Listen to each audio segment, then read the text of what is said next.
Shopping करने का असली मजा तो सेल में आता है। अब 1 हफ्ते की छुट्टी।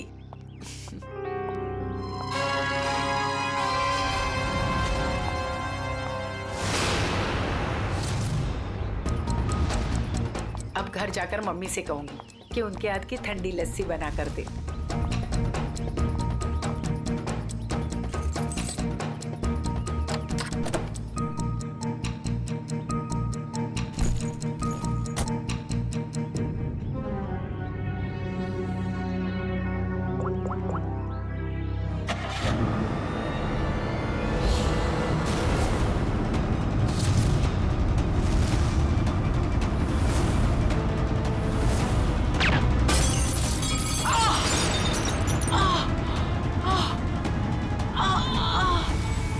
सर, आज आपके लिए बहुत ही बड़ा दिन। आज आपको बिजनेसमैन ऑफ द ईयर का अवार्ड मिलने वाला है।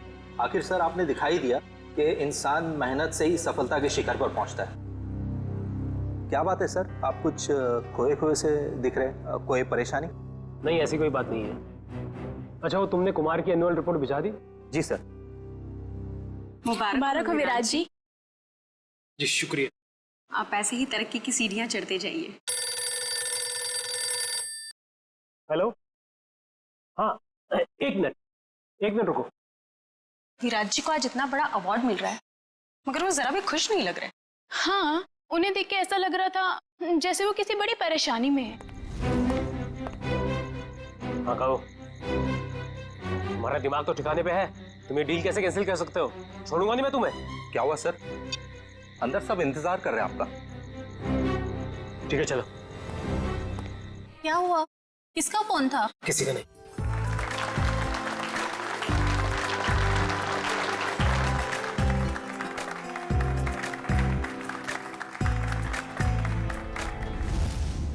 अब वक्त है उस घड़ी का जिसका आप सबको बेसब्री से इंतजार था। बिजनेसमैन ऑफ द ईयर का अवार्ड देने का वक्त आ गया है। और इस अवार्ड को देने के लिए मैं बुलाना चाहूंगा इस शहर के जाने माने इंडस्ट्रियलिस्ट मिस्टर श्याम विपुल को।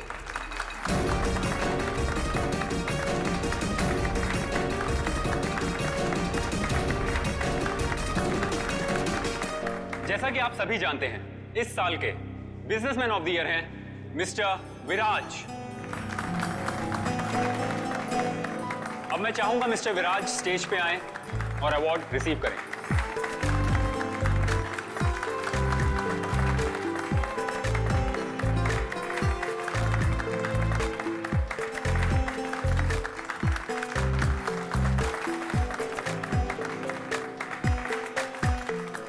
अब मैं चाहूंगा मिस्टर विराज हमारे लिए 2 शब्द कहें।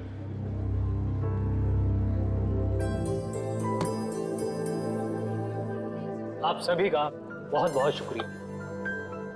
मैं सिर्फ इतना कहना चाहूंगा कि इंसान अगर चाहे तो मेहनत और ईमानदारी के बल पर जिंदगी में कुछ भी हासिल कर सकता है। इस अवार्ड को जीतने का श्रेय मैं अपने बहुत ही खास अरे ये क्या?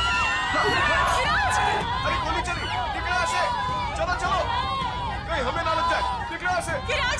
विराज क्या हुआ तुम्हें? अभिजीत, गोली तो बाएं तरफ से चली है। बस इसका मतलब गोली चलाने वाला इसके सामने नहीं खड़ा था, साइड से गोली चलाई इसने। अगर ये यहाँ पे खड़ा होके बोल रहा था बाईं तरफ से गोली चली है, सर यहाँ कहीं पे होना चाहिए खूनी को। हाँ, पर यहाँ पर तो दीवार है अभिजीत, मतलब खूनी दीवार के सामने खड़ा था, इन सारे लोगों के बीच में। किसी ने तो सुना होगा, देखा होगा गोली चलाते वक्त। ये इधर दीवार पे मेहमान थे इस तरफ? सर 2 या 3। 2 या 3? कितने? सर 3। कौन लोग थे, कुछ याद है आपको? सर गोली की आवाज सुनकर वो लोग भाग गए, जो बचे यहीं बचे हैं। मेहमानों की लिस्ट तो होगी तुम्हारे पास? Yes sir. लाओ। Okay sir. वैसे आप लोगों ने देखा किसी को गोली चलाते हुए? नहीं सर। कमाल है, एक आदमी यहाँ पे गोली चलाता है, इनकी मौत हो जाती है, ना किसी ने कुछ देखा ना सुना। ऐसा कैसे हो सकता है? सर दरअसल हम सबका ध्यान स्टेज पे चल रहे प्रोग्राम पे था, इसलिए गोली कहाँ से आई वो पता ही नहीं चला। हाँ हाँ सचिन, यहाँ पे सारी ग्लासेस बिल्कुल ठीक ठाक है, लेकिन इस ग्लास पे क्रैक है। अभिजीत, ग्लास में क्रैक है, मगर ग्लास खड़ा का खड़ा ही, गिरा नहीं है। ऐसा क्रैक तो तभी आएगा सर, ये ग्लास किसी से टकराए या फिर कोई बहुत जोर की आवाज हो ग्लास के पास। जरूर ये आवाज गोली चलने की है, और वो गोली इसी ग्लास के करीब से ही चली है। पंखे, हाँ आजा। देख, लगता है गोली यहीं से चली है, ग्लास के पास से।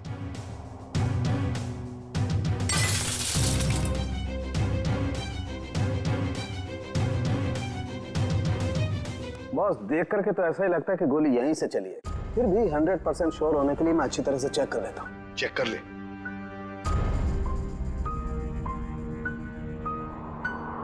आप लोग उसे बिल्कुल नहीं छोड़ना जिसने विराज को मारा है। बिल्कुल, आपसे वादा करते हैं, जिसने भी ये किया है उसे कड़ी से कड़ी सजा दिला देंगे। तू हिम्मत से काम ले, अगर तू ऐसे करेगा तो काम कैसे चलेगा? चुप हो जा। सीआईडी से आज तक कोई भी मुझे बच नहीं पाया। आप सर, मैं शेखर, विराज का चचेरा भाई। और फिर आप? मेरा नाम आशिका है सर, मैं विराज की बरसों से बिजनेस पार्टनर हूँ सर। और सर मैं विराज जी का पीए हूँ। तो फिर आप में से किसी को भी किसी भर भी शक है किसने किया होगा ये? नहीं सर, उनकी तो किसी से कोई दुश्मनी नहीं थी। नहीं, दुश्मनी तो थी, नहीं तो कोई खून क्यों करेगा? सर मैं कुछ कहना चाहता हूँ। कहिए। सर, विराज जी का आज शाम से बहुत ज्यादा मूड खराब था। खराब मूड? उन्हें तो बिजनेस ऑफ द ईयर का अवार्ड मिला था ना, फिर भी मूड खराब था उनका। इस बात से मैं भी हैरान हूँ, इतने बड़े खुशी के मौके पर उनका मूड बहुत ही ज्यादा चिड़चिड़ा था, और फोन कॉल आने के बाद तो उनका गुस्से का पारा बहुत ज्यादा बढ़ गया। किसका फोन कॉल था? सर ये तो नहीं पता, विराज जी किसी से फोन पर बात कर रहे थे। तुम्हारा दिमाग तो ठिकाने पे है? ये क्या बकवास कर रहे हो तुम? तुम ये डील कैसे कैंसिल कर सकते हो? छोड़ूंगा नहीं मैं तुम्हें।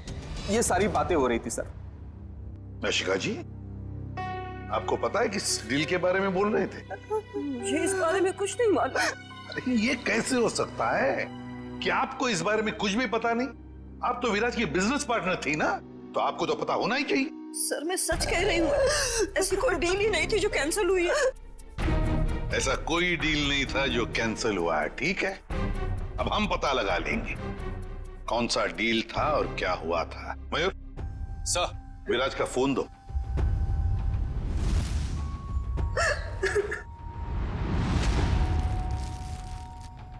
देखो जरा, आखिरी फोन।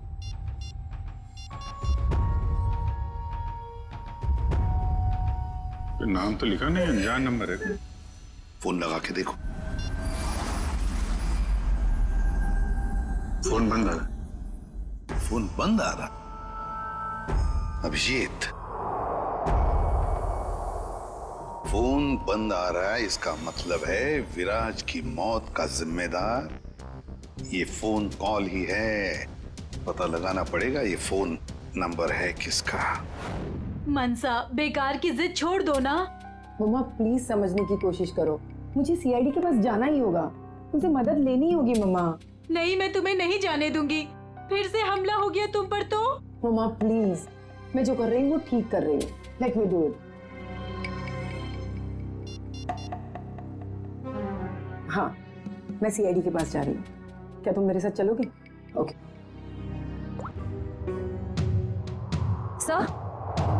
सर, मोबाइल कंपनी वालों से पता चला है कि वो नंबर किसी अर्जुन के नाम पे रजिस्टर्ड है, जो बगोदिया बस्ती में रहता है। लेकिन उसके घर वालों ने बताया कि अर्जुन तो 5 साल पहले मर चुका है। क्या? और उसका सिम कार्ड कौन इस्तेमाल कर रहा है कुछ पता नहीं। तो बड़ा चालाक है ये खुद, कोई भी सुराग नहीं छोड़ रहा है। 5 साल पहले मरे हुए आदमी का सिम कार्ड इस्तेमाल करता है और फिर विराज का खून भी करता है।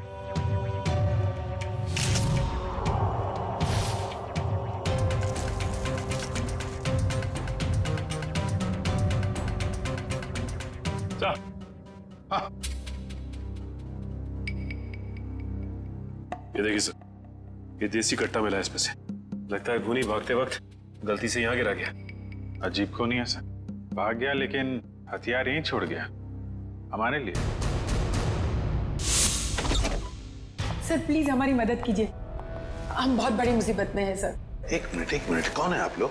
सर मेरा नाम मनसा है और ये मेरे बिजनेस पार्टनर है अमन। अच्छा, क्या हुआ बताइए। सर हमें किसी ने मारने की कोशिश की है सर, हमारी जान पे हमला हुआ है। किसने किया हमला तुम लोगों पर? कौन, जानते हो आप लोग? सर कुछ नहीं पता है और समझ में नहीं आता है कि हमें मारकर किसे फायदा होगा। देखिए प्लीज आप घबराइए मत, हम लोग पता लगा लेंगे।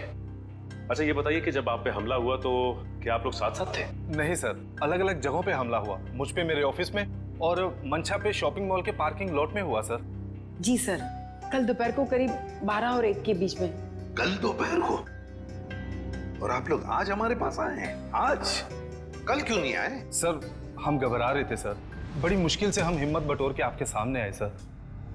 अच्छा, जिन लोगों ने आप पे हमला किया उनके चेहरे तो देखे होंगे ना आप लोगों ने? सब कुछ इतना जल्दी हुआ कि मैं ठीक से कुछ देख भी नहीं पाई।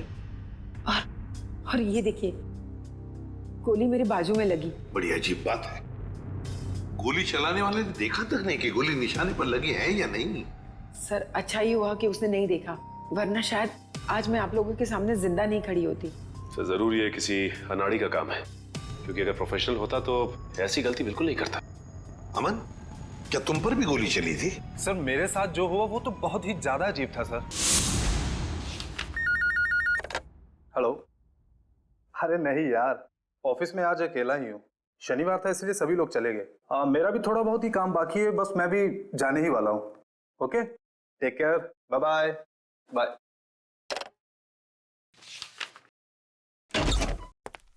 अरे ऑफिस में इस वक्त कौन हो सकता है?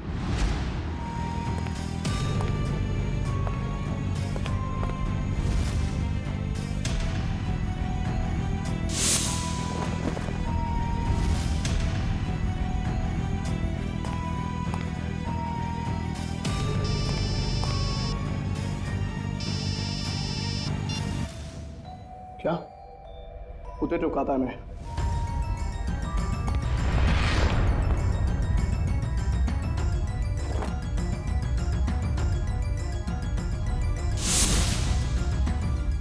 सर गोली मारने वाला बिना गोली मारे ही चला गया।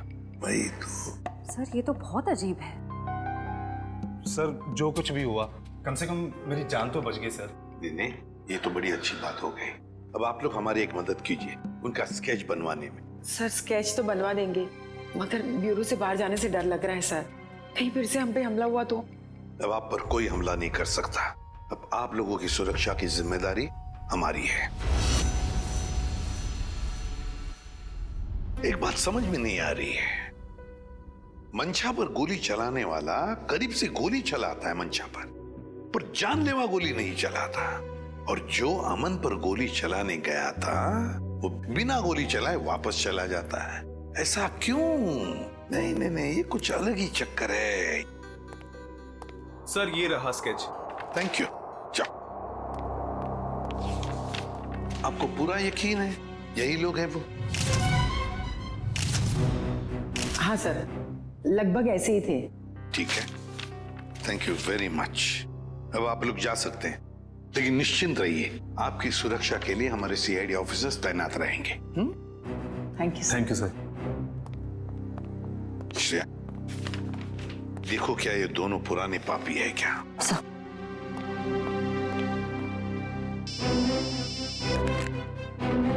आसान के बोल, गोली उसी टेबल पे से चली थी जिस टेबल पर वो वाइन ग्लास था? ओके, ठीक है सर। हाँ, मिल गया?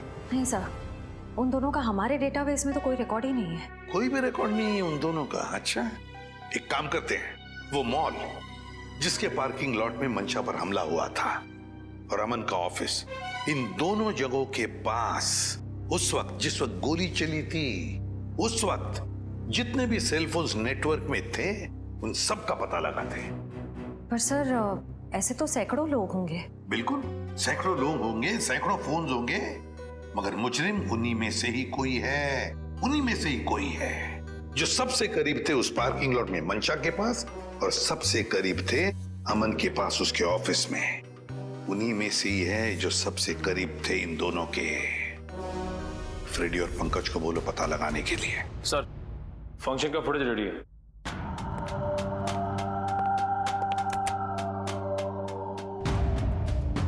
निखिल, अब जूम करो उस टेबल पर जहां से गोली चली थी।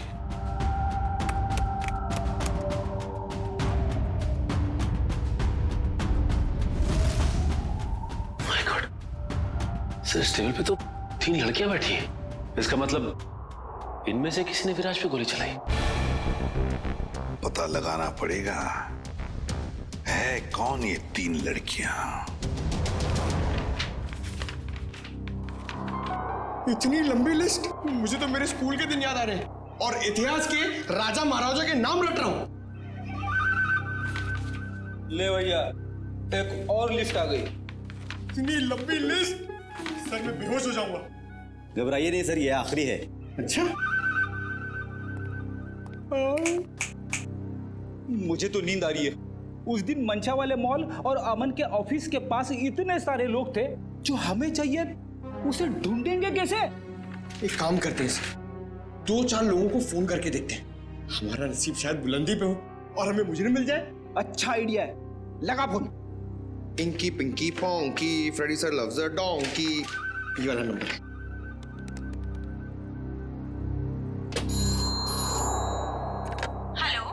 हेलो, क्या नाम है आपका मैडम? तुम्हें क्यों बताऊं?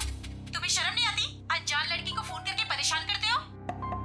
अरे नहीं मैडम, आप समझ नहीं रही हैं। अगर तुमने मुझे दोबारा फोन किया ना तो मैं सीआईडी को कंप्लेंट कर दूंगी। मैं खुद सीआईडी से हूँ और मैं इंडियन क्रिकेट टीम की कैप्टन हूँ। खबरदार जो फोन किया दोबारा। अरे मैडम, आप समझ क्यों नहीं रही हैं? मेरे पति ने कहा ना तुमसे मुझे फोन करके परेशान करने के लिए। जाओ जाके कह दो उसे मैं 1 पैसा दहेज नहीं देने वाली। दहेज? अबे क्या हुआ पंकज? दहेज का नाम सुन के तेरे पूरे शरीर में 440 वोल्ट का करंट क्यों दौड़ने लगा? अरे सर मत पूछिए, दहेज ही तो मेरी दुखती रग है। सर मेरा पुराना जख्म हरा हो गया। मैं कुछ समझा नहीं। सर आप तो जानते ही हैं, मेरे स्कूल के और कॉलेज के जितने भी फ्रेंड्स हैं सबकी शादी हो चुकी है। मैं ही अकेला बचा हूं कुंवारा। पता है क्यों? क्यों? इस दहेज की वजह से। पंकज, एक सीआईडी ऑफिसर होने के बावजूद भी तुझे दहेज चाहिए? छी, कितनी शर्मनाक बात है ये। रुक, मैं अभी एसीपी साहब को फोन करता हूँ। अरे एसीपी सर को क्यों फोन कर रहे हो? मेरी बात तो सुनो, मैं दहेज नहीं मांग रहा हूँ। लड़की वाले दहेज मांगते हैं। मुझसे कहते हैं जब तक मैं दहेज नहीं दूंगा लड़की से मेरी शादी नहीं कराएंगे। इसलिए तो दहेज का नाम सुनते ही मेरे पसीने छूट जाते हैं सर। तू चिंता मत कर पंकज, जो लड़की तुझे सच्चा प्यार करेगी वो सिर्फ तेरा दिल देखेगी, दहेज या पैसा नहीं, समझे? सच्ची सर? हाँ। अब चल, अब ये शादी के सपने देखना बंद कर और काम पे लग जा। काम पे लग जा? लिस्ट इतनी लंबी है। अबे रो क्यों रहा है? चल एक काम करते, देखते हैं इन सारे नंबरों में से ऐसे कौन से 2 नंबर है जो मंशा वाले मॉल और अमन के ऑफिस के सबसे करीब है। देखिए सर,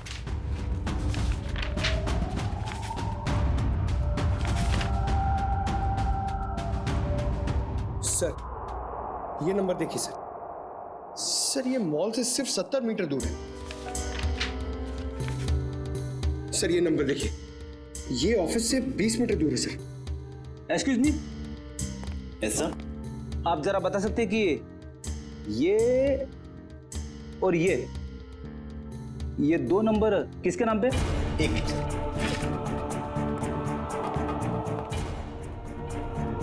सर अगर आपकी नजर में कोई सुंदर सुशील प्यारी सी लड़की होगी ना सर, तो मुझसे मिलवा दीजिएगा सर।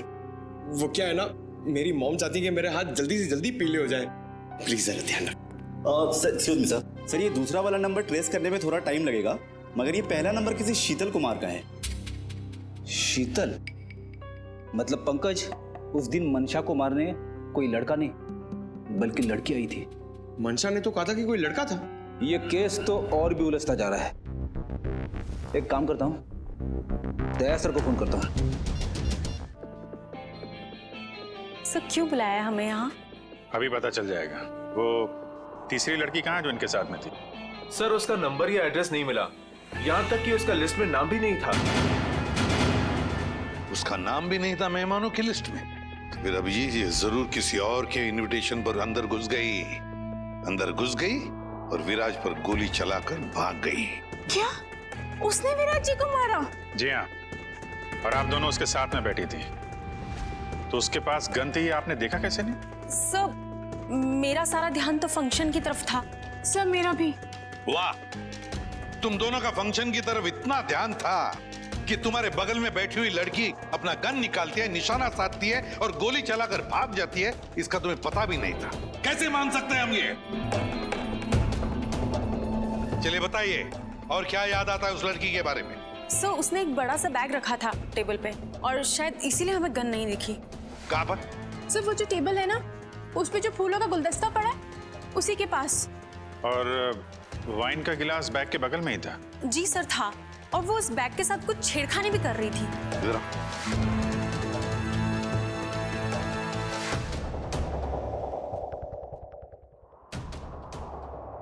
तुम दोनों यहाँ बैठी थी? जी सर। और उसने बैग कहाँ रखी थी? सर उसका बैग यहाँ पर था और गिलास यहाँ पर? जी सर।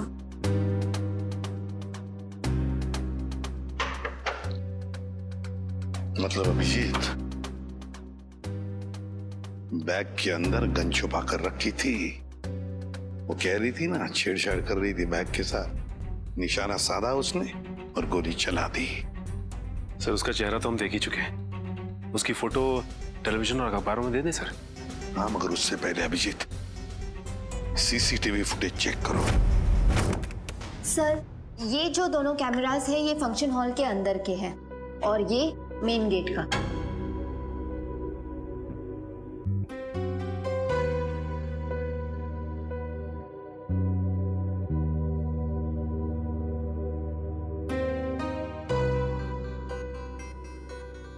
तो काफी देर से आई फंक्शन में। अब जरा ये मेन गेट वाला दिखाना। जी सर। सर ये तो टैक्सी में आई है। टैक्सी में? एक मिनट जरा इसको रिवाइंड करो, फिर से चलाना। पॉज। अब जरा ये नंबर प्लेट है ना टैक्सी का, उस पर जूम करो।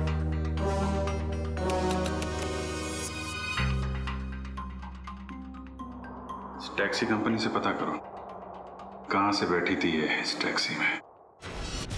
जी हाँ, मैं उसी टैक्सी की बात कर रहा हूँ, VWJA 3856। जी हाँ, 23 नवंबर की रात लगभग 8 बजे के आसपास इस टैक्सी ने एक लड़की को तिरला ऑडिटोरियम पहुंचाया। देखिए इस लड़की की सारी डिटेल चाहिए हमें। जी हाँ, खून का मामला है। क्या कहा टैक्सी कंपनी ने? सर कंपनी वाले सारी डिटेल्स ईमेल कर रहे हैं सर। ओके, टैक्सी कंपनी का ईमेल आ गया।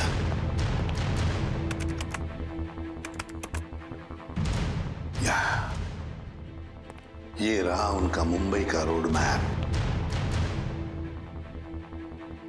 और ये है वो लाल डॉट, ये है वो टैक्सी और उस टैक्सी का रूट ये था, ये देखो, तिरला ऑडिटोरियम। मतलब उस लड़की ने टैक्सी ज्वाला रोड से पकड़ी है, ज्वाला रोड से। बहुत होशियार है लड़की सर, इसने टैक्सी अपने घर पे नहीं बुलाई बल्कि भीड़ भाड़ वाली रोड पे बुलाई। लगता है इस लड़की का घर ज्वाला रोड के आसपास ही होगा। निखिल, काम करो तुम और जयवंती, जाओ ज्वाला रोड जाओ और अच्छी तरह से पूछताछ करो।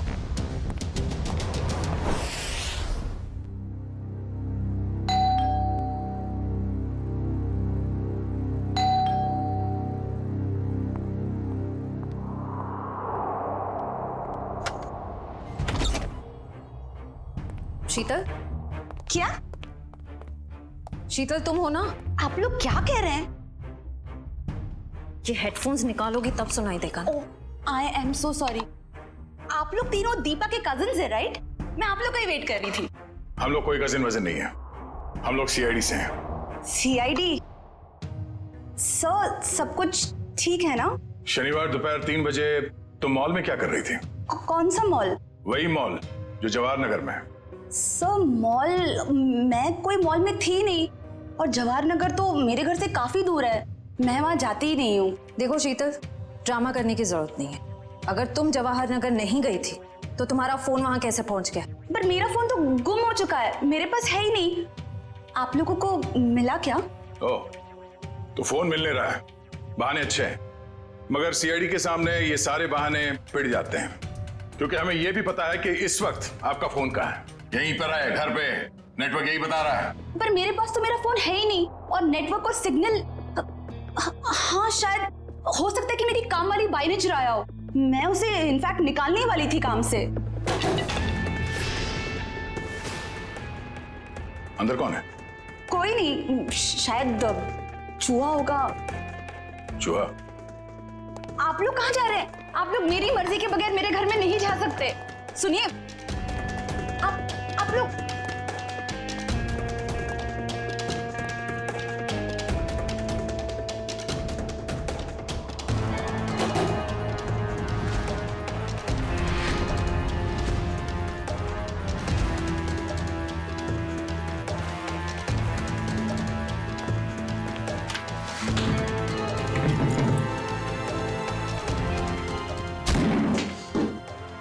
शर्म नहीं आती? ऐसे कैसे अंदर घुसे चले आते हो? अब क्या करें, आदत से मजबूर है। क्या? काफी बड़ा चूहा है, इसे खुराक की जरूरत है। हम ले जाते हैं।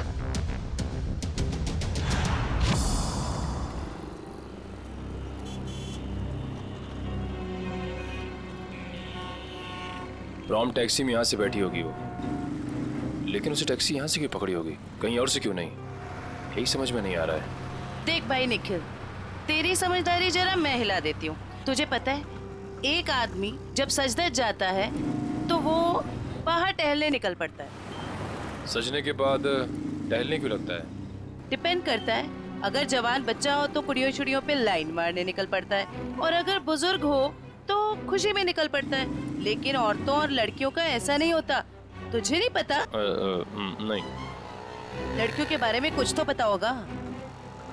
वो कुछ भी नहीं पता? नहीं।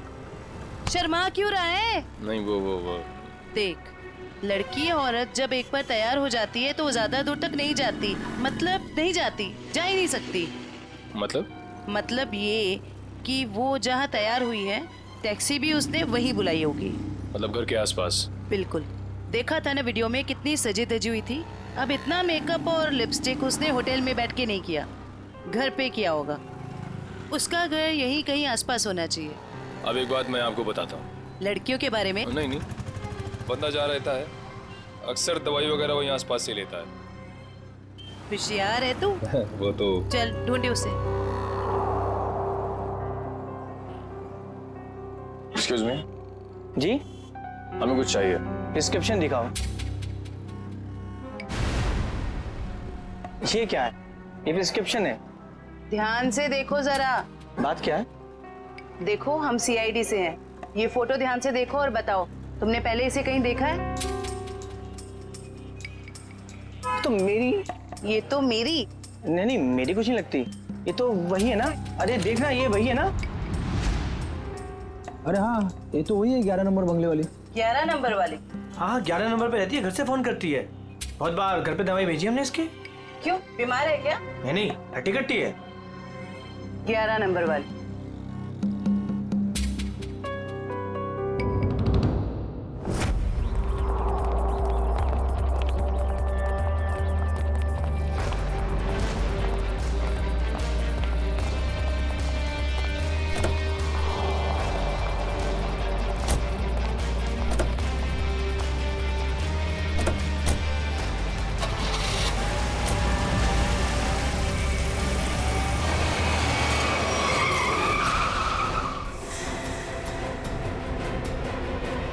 ओ मैडम,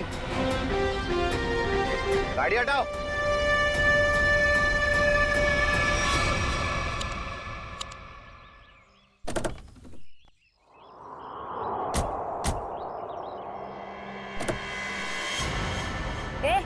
क्या बदतमीजी है? चल गाड़ी हटा। अगर यहाँ बदतमीजी नहीं पसंद तो सीआईडी ब्यूरो चलो, वहां कर लेंगे थोड़ी बदतमीजी। सीआईडी?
सर प्लीज मुझे जाने दीजिए, मेरी कोई गलती नहीं है। चुप!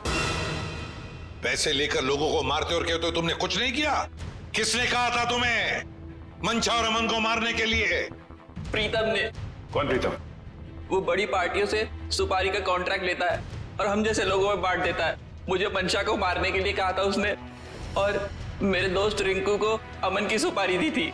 मतलब पैसे लेकर लोगों को मारने का पूरा नेटवर्क ये प्रीतम चलाता है, और फिर मंशा और अमन को मारने के लिए प्रीतम को किसने कहा?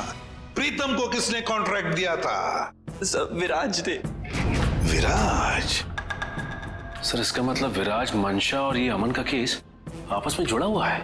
हाँ, पर मजे की बात ये है सचिन कि विराज ने प्रीतम को कॉन्ट्रैक्ट दिया मंशा और अमन को मारने का, और फिर विराज का ही खून हो गया।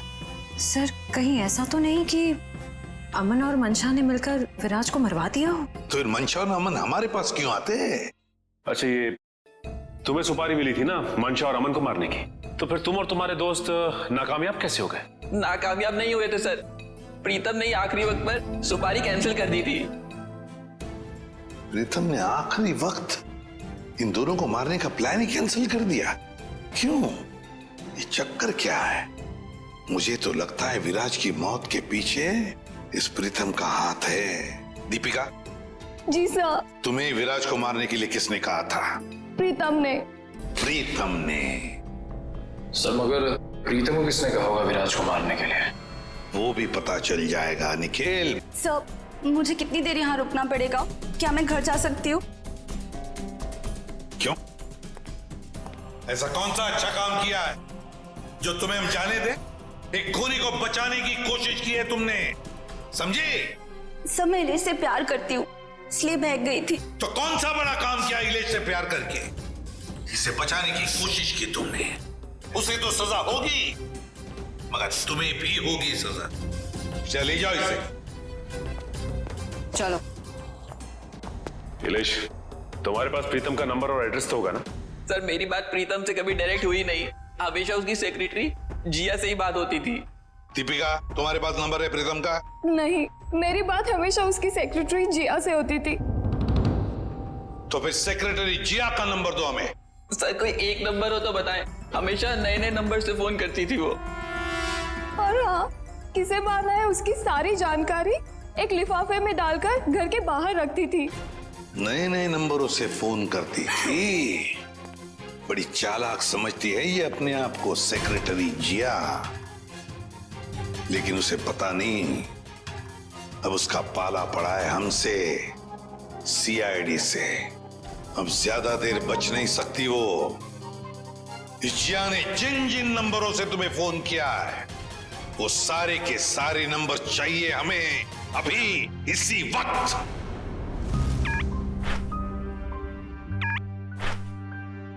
सर ये देखिए, शहर के नक्शे में जो लाल रंग के निशान दिखाई दे रहे हैं, जिया ने आज ये नंबर वहां इस्तेमाल किए हैं।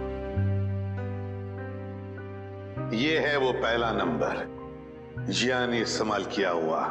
राजा पार्क से लेकर खातीपुरा गया है और 30 मिनट तक बात कर रही थी, 30 मिनट तक। और फिर खातीपुरा से वो श्याम नगर आई, उस दौरान उसने 40 मिनट तक बात की। हाँ सर, और तीसरा नंबर उसने इस्तेमाल किया है श्याम नगर से क्वींस रोड के बीच, तकरीबन अब 1 घंटे बाद की है सर। और उसके बाद अब ये क्वींस रोड से विद्यानगर की तरफ गई। और सर विद्यानगर में जिया के नंबर के साथ एक और नंबर है। लगता है ये नंबर प्रीतम का है श्रेया, ये प्रीतम ही है। इस प्रीतम ने बुलाया होगा जिया को विद्यानगर मिलने के लिए। लेकिन सर विद्यानगर के बाद तो जिया का मोबाइल बंद हो गया सर। तो ठीक है, होने दो, लेकिन वो दूसरा नंबर भी तो है जिससे जिया मिली थी, उसको ट्रैक करो निखिल।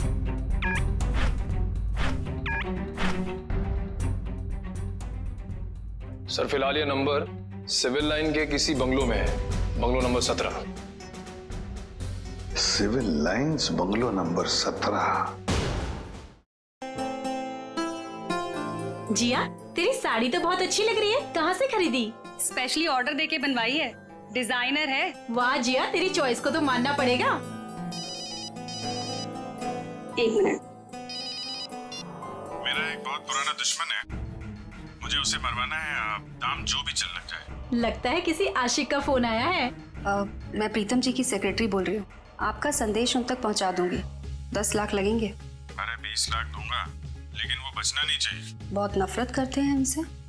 ऐसा क्या बिगाड़ा है आपका? मिल के बताता हूँ आपको।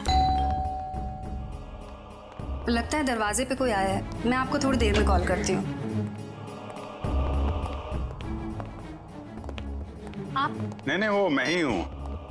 आपसे मुलाकात भी हो गई। आप कौन है? वैसे तो मेरा नाम अभिजीत है, लोग मुझे सीनियर इंस्पेक्टर अभिजीत के नाम से जानते हैं। सीआईडी में काम करता हूँ। आप किस नाम से बुलाना पसंद करेंगी? सीआईडी का यहाँ क्या काम? अरे फोन पे बताया ना आपको। अच्छा वो, मुझे लगा कोई मजाक कर रहा है तो मैं भी मजाक करने लग गई। सुपारी का लेन देन तुम्हें मजाक लगता है? जिया, ये सब क्या चल रहा है? सॉरी गर्ल्स, पार्टी खत्म हो गई है, आप लोग जा सकती हैं। Thank you very much. चलिए चलिए। चलो चलो। आप सोच भी नहीं सकती आप कितनी बड़ी मुसीबत में फंस गई हैं। देखिए, मैं प्रीतम के लिए काम करती हूँ, लेकिन मैंने आज तक उसे नहीं देखा। वाह सर, अभी तक ये कह रही थी कि प्रीतम को जानती नहीं है, अब कह रही है देखा नहीं है। ऐसा ना हो थोड़ी देर के बाद ये कहें कि ये खुद प्रीतम है। अरे मैं ऐसा क्यों कहूंगी? मैं प्रीतम नहीं हूँ, मैं तो जिया हूँ। जरा आईडी दिखाइए अपना। ID card? हाँ, I card, driving licence, PAN card, passport, कुछ भी नहीं है। नहीं है? ओह, जरा मैडम का बैग चेक कर लीजिए।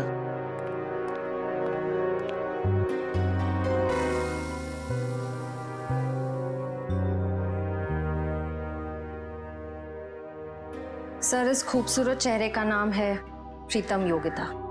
अच्छा, तो आप प्रीतम हैं? भाग के कहाँ जा रही हो? पहले अपने चेहरे का मेकअप तो करवा लो।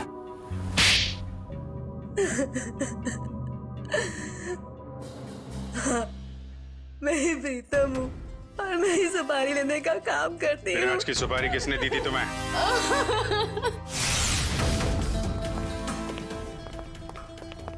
माफ कीजिएगा, ऐसे ही चले आए। क्या करते, काम बहुत जरूरी था। आपने दीपिका को गिरफ्तार कर लिया? जी, सीआईडी से वो बच नहीं पाई। लेकिन उसने ऐसा क्यों किया? विराज ने उसका क्या बिगाड़ा था? नहीं, विराज ने दीपिका का कुछ नहीं बिगाड़ा था। तो उसने मेरे भाई को क्यों मारा? क्योंकि किसी ने सुपारी दी थी दीपिका को विराज को मारने की। विराज की सुपारी? लेकिन विराज की सुपारी किसने दी? एक ऐसे इंसान ने दी जो इस वक्त यहाँ मौजूद है हमारे बीच में, और जो विराज की मौत पे मगरमच्छ के आंसू बहा रहा था। कौन? हाँ? शेखर, तो भागने दौड़ने का बहुत शौक है आपको? हमारी जेल के बाहर एक बहुत बड़ा मैदान है, वहां आपका ये शौक पूरा हो जाएगा।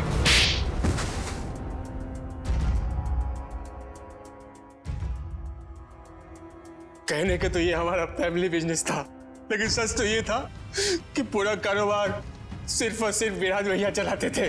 और इस बात की तुम्हें जलन थी, हैं?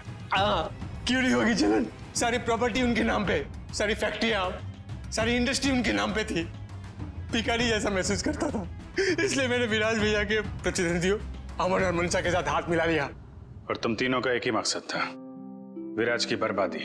हाँ, जब विराज भैया को एहसास हुआ कि अमन और मनसा दिन दुगनी रात चौगनी तरक्की कर रहे थे, तो उन्हें बर्दाश्त नहीं हुआ, उन्होंने दोनों की सुपारी दे दी। और इसके पहले कि वो दोनों मारे जाते, तुमने वो सुपारी कैंसिल करवा के विराज की सुपारी दे दी। हाँ, तो क्या गलत किया मैंने? विराज भैया कौन से दूध के धुले हुए थे? हाँ, वो दूध के धुले नहीं थे, लेकिन तुम्हें उन्होंने एक छोटे भाई से ज्यादा अपने बेटे की तरह समझा था। तुमने जो किया है ना शेखर, उसका तो प्रायश्चित तक नहीं हो सकता। प्रायश्चित के लिए बहुत टाइम मिलेगा, जेल की सलाखों के पीछे फांसी का ऑर्डर आने तक।